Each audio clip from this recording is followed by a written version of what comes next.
સુરતનો એક video social media પર વાયરલ થઈ રહ્યો છે। સરસ્વતી પૂજાના નામે સ્ટેજ પર ઠુમકા લાગતા હોવાના વિડીયો સોશિયલ મીડિયા પર વાયરલ થતા અત્યારે ચર્ચાનો વિષય બન્યો છે। આનંદ પાર્ક સમાજ તેમજ મિત્ર મંડળે આ કાર્યક્રમ રાખ્યો હતો। સાંસ્કૃતિક કાર્યક્રમના નામે સ્ટેજ પર ઠુમકા લાગ્યાના દ્રશ્યો જે છે તે પણ સામે આવી રહ્યા છે। સાર્વજનિક સરસ્વતી પૂજાના નામે આ કાર્યક્રમ જે છે તે યોજવામાં આવ્યો। કાર્યક્રમમાં સ્થાનિક કોર્પોરેટરે પણ હાજરી આપી હોવાની વાત અને ચર્ચા સુરતમાં થઈ રહી છે।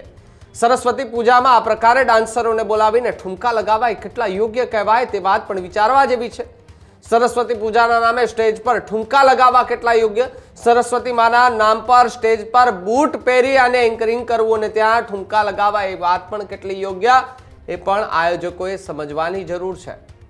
ઠુમકા લગાવતા વિડીયો સોશિયલ મીડિયા પર વાયરલ થતા ચર્ચાનો વિષય બન્યો છે અને સુરતમાં આ વિડીયો હાલ તો ચર્ચાનું કેન્દ્ર બનતું પણ જોવા મળી રહ્યું છે।